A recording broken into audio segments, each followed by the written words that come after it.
મિત્રો, આજના લેક્ચરમાં આપનું સ્વાગત છે।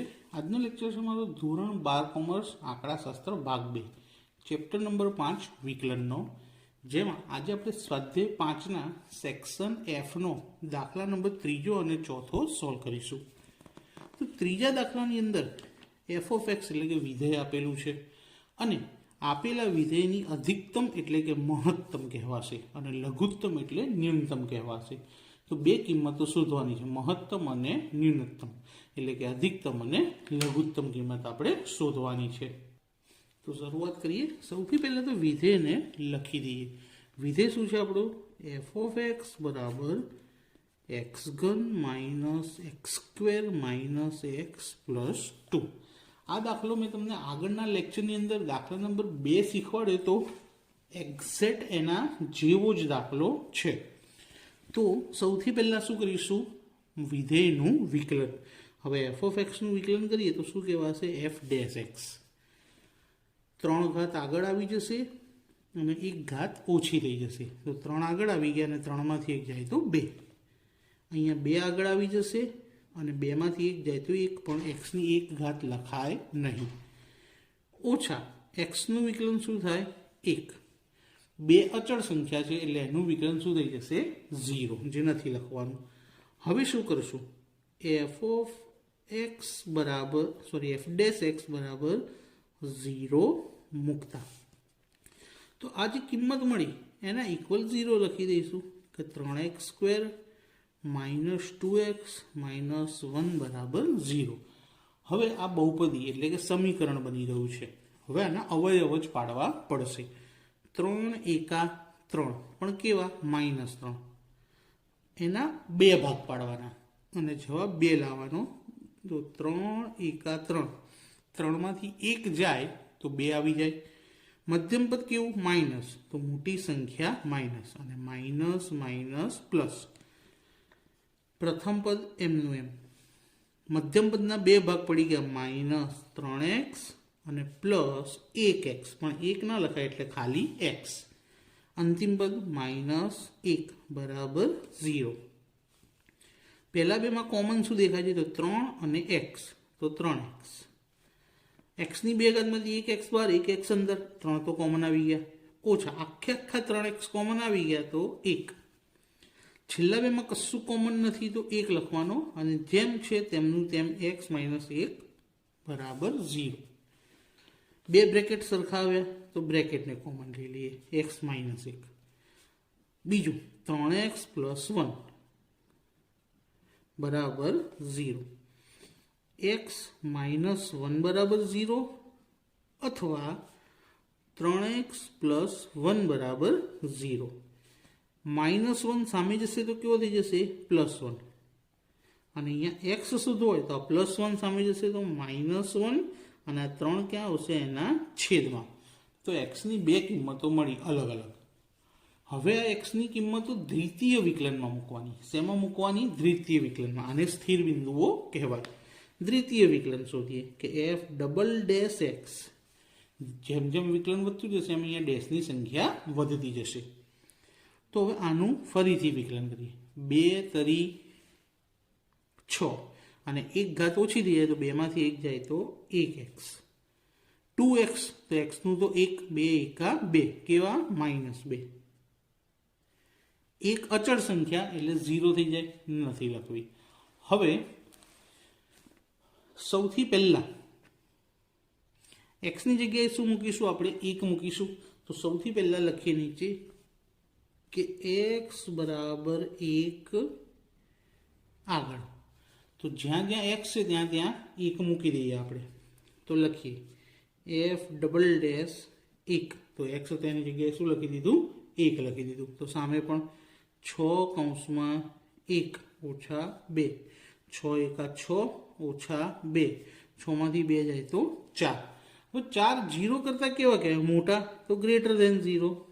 હવે ગ્રેટર ધેન આવે એટલે સમજી લેવાનું કે ન્યૂનતમ કિંમત મળશે, પણ આપણને અહીંયા રકમમાં ન્યૂનતમના બદલે લઘુત્તમનો શબ્દ વાપર્યો છે તો આપણે લઘુત્તમ લખીશું। તો લખીએ માટે x બરાબર 1 આગળ વિધેયની લઘુત્તમ કિંમત મળે છે. તો ખબર પડી ગઈ કે x બરાબર 1 મૂકીએ તો લઘુત્તમ કિંમત મળે. હવે -1/3 નું પણ ચેક કરી લઈશું જરા.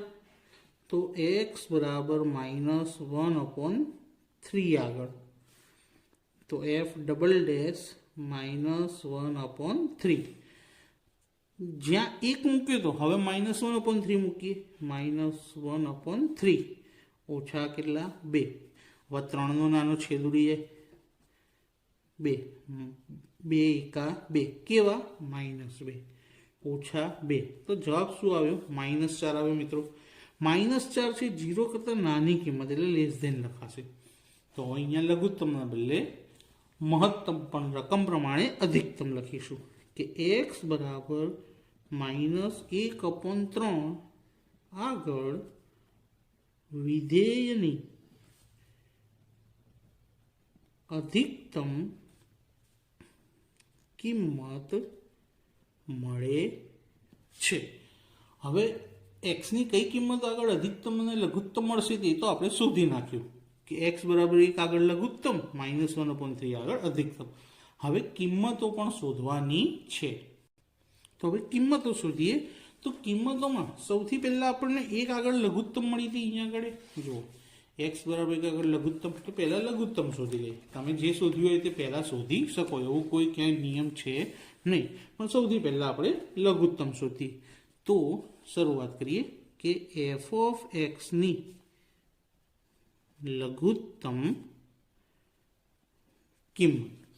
હવે શું કરીશું કે લઘુત્તમ કિંમત માટે x કેટલા લેવાના હતા? 1 લેવાનો હતો. તો x બરાબર 1 ને વિધેય f ઓફ x માં મૂકતા, તો આ રહ્યું આપણું વિધેય.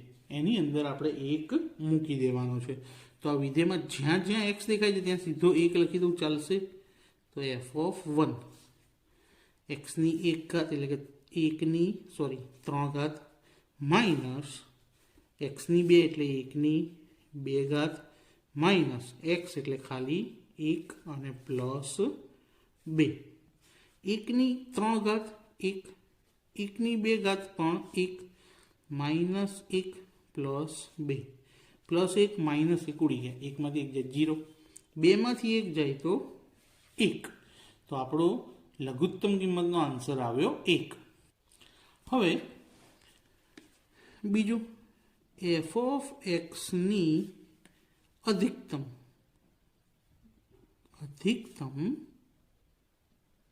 કિંમત. અધિકતમ કિંમત ક્યારે મળે છે? કે જ્યારે x બરાબર -1/3 મૂકીએ છીએ. તો લખીએ કે x બરાબર -1/3 ને વિધેય f ઓફ x માં મૂકતા. તો આ ઉપર જ્યાં જ્યાં આપણે 1 લખ્યા એ બધી જગ્યાએ હવે -1/3 લખીએ. તો -1/3, તો અહીંયા પણ 1 ની 3 ઘાત હતી, તો -1/3 ની 3 ઘાત ઓછા -1/2 ની 3 ની 2 ઘાત ઓછા -1/3 વત્તા 2. તો જ્યાં જ્યાં 1 લખ્યા હતા તે બધી જગ્યાએ -1/3 લખી દીધા. હવે 3 ઘાત કરીએ ને તો માઇનસ રહેશે. તો -1 ની 3 ઘાત કરીએ તો -1 અને 3 ની 3 ઘાત કરીએ તો 27 ઓછા -1 ની 2 ઘાત કરીએ તો 1 થઈ જાય. આ અંદરનું માઇનસ 2 ઘાતના કારણે જતું રહેશે એટલે બહારનું એમનું એમ. 3 ની 2 ઘાત કરીએ તો 9, માઇનસ માઇનસ પ્લસ 1/3 વત્તા 2. હવે મોટો પ્રોબ્લેમ છોકરાઓને અહીંયા લસા લેવામાં થાય છે, પણ આપણે લસા લેવા જ નથી. જો સિમ્પલ વસ્તુ કરીએ. સૌથી પહેલાં કેલ્ક્યુલેટર તો યુઝ કરવાનું જ છે. તો 9 એકા 9 કેવા માઇનસ ઓછા 27 એકા 27. શું કર્યું આપણે? ચોકડી ગુણાકાર કર્યો. છેદમાં 27 ગુણ્યા 9. છેદમાં સિમ્પલ શું કર્યું આપણે? 27 ગુણ્યા 9. 9 7 63 નો તગડો વધી 6, 9 દુ 18, 18 ને 6 24. તો 243 થી ગુણાકાર વત્તા 1 પ્લસ 3 દુ 6 અને આખાન છેદમાં 3. પહેલા બેનો ચોકડી ગુણાકાર, બીજા બેનો ચોકડી ગુણાકાર. નિશાની જે બી હોય એ લખી દેવાની, બહુ મગજમારી નથી કરવી. -27 અને -9, માઇનસ માઇનસ પ્લસ, તો 27માં 9 ઉમેરો તો 36 થાય, -36 છેદમાં 243 વત્તા 6 ને 1 7 છેદમાં 3. હવે આપણે શું કરવાનું છે, ફરીથી જો ધારો કે ખબર ના પડે તો ફરી એક વખત ચોકડી ગુણાકાર કરી લેવાનો. અને જો તમારે છેદ ઉડાડવો હોય તો ઉડાડાય, પણ નથી ઉડાડો, ચોકડી ગુણાકાર કરીએ. જો 36 તરી 108 કેવા, -108 વત્તા 243 સિત્તા 7 તરી 21 નો એકડો વધી 2 7 ચોક 28 ને 2 30 ની 0 વધી 3 7 દુ 14 14 ને 3 17 છેદમાં 243 તરી 729. હવે ઉપર અંશમાં બાદબાકી. હવે આ બંનેની બાદબાકી કરશું તો આપણને જવાબ મળશે 1593 છેદમાં 729. હવે 729 એટલે 27 ગુણ્યા 27 અને 1593 એટલે 59 ગુણ્યા 27. તો 27 27 ઉડી ગયા. શું આન્સર આવ્યો? 59/27. હવે સમજો કે ધારો કે ચોકડી ગુણાકાર નથી કરવાનો, લસા લેવો છે, તો એ પણ કરી જોઈએ. જુઓ બીજી રીતે, તમને જે ફાવે તે તમે કરી શકો છો. અહીંયા છેદમાં 27 હતા તો આખાના છેદમાં 27 લાવી દઈએ. 27ની ઉપર શું, તો -1 એ એમને એમ, કારણ કે એના છેદમાં તો 27 હતા જ. અહીંયા 9 હતા, 9ને કેટલા વડે ગુણીએ તો 27 આવે. 3 વડે, તો ઉપર 3 વડે ગુણી લઈએ તો 3 એકા 3. 3ને કેટલા વડે ગુણીએ તો 27 આવે. 9 વડે, તો 3ની ઉપરના આને પણ 9 વડે, 9 એકા 9. 2ના છેદમાં 27 કે કશું જ નથી, તો એને ડાયરેક્ટ 27 જોડે ગુણી લઈએ તો 54, 27 દુ 54, -1 -3 એટલે -4. 27 અને 9 કરો તો 63/27, અને 63માંથી 4 જાય તો 59/27. બેમાંથી કોઈ પણ રીતે તમે આ ગણતરી કરી શકો છો, તમને જે ફાવે તે. હવે જોઈએ દાખલા નંબર 4. વિદ્યાર્થી મિત્રો, દાખલા નંબર 4. દાખલા નંબર 4 ખૂબ અગત્યનું છે. જો પેપરને સહેજ બી અઘરું બનાવવું હોય ને તો આ દાખલો એ લોકો 4 માર્કમાં પૂછી શકે છે. તો જુઓ, એક ઉત્પાદક 200x + 15x² રૂપિયા ખર્ચી x એકમોનું ઉત્પાદન કરે, એટલે કે x એકમો બનાવવા માટે તેમને 200x + 15x² રૂપિયાનો ખર્ચ થાય છે. માટે આ ખર્ચનું વિધેય કહેવાય. શું કહેવાશે એને? ખર્ચનું વિધેય. ખર્ચના વિધેયને આપણે શું કહીએ છીએ? C. ખર્ચ એટલે કોસ્ટ, તો ખર્ચના વિધેયને C કહેવાય. શું આપ્યું છે? 200x + 15x². ત્યારબાદ માંગનું વિધેય આપેલું છે. માંગનું વિધેય, માંગનું વિધેય P, સ્મોલ p હોય. તમે જોજો ધ્યાનથી, મેં લાઈન નીચે લાવ્યો છું કારણ કે 2 વખત અહીંયા p આવશે, એટલા માટે ધ્યાન રાખજો. માંગનું વિધેય શું આપ્યું છે? 1200 - 10x. હવે આ બંને વિધેય પરથી નફાનું વિધેય શોધવાનું છે. નફો કોને કહેવાય? તો નફો એટલે શું કે આપણે કોઈ વસ્તુ વેચીએ છીએ અને આપણને આમદની મળે છે. આમદની એટલે R. તેમાંથી ખર્ચો બાદ કરી દઈએ અને જે પૈસા વધે તે શું હોય? આપણો નફો. એટલે નફાનું વિધેય R - C થશે અહીંયા આગળ. તો એના માટે C આપણી પાસે છે પણ R નથી. R એટલે કયું? આમદની વિધેય. તો પહેલાં આમદની વિધેય આપણે શોધવું પડશે. તો આમદની વિધેયનું સૂત્ર છે આપણી પાસે કે આમદની વિધેય R બરાબર P × X. Pની વેલ્યુ આપણને આપેલી છે 1200 - 10. તો Pની જગ્યાએ લખીએ 1200 - 10x × X. હવે Xને અંદર ગુણવાના, પહેલા 1200 સાથે, તો 1200 સાથે ગુણીશું તો 1200x ઓછા xને 10x સાથે તો 10x². આ મળ્યું આપણને આમદની વિધેય.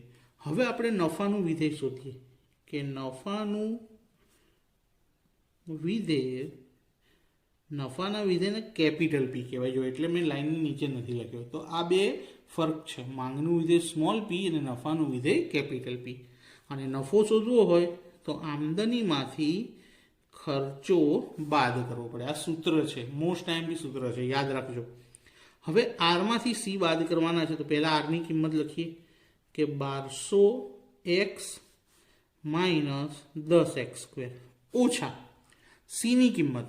હવે બ્રેકેટમાં લખવી પડશે, કારણ કે અહીંયા વચ્ચે માઇનસ છે. જો પ્લસ હોત તો સીધી લખી નાખતા, પણ બ્રેકેટ માઇનસ હોવાના કારણે બ્રેકેટમાં લખવી પડશે. 200x plus 15x².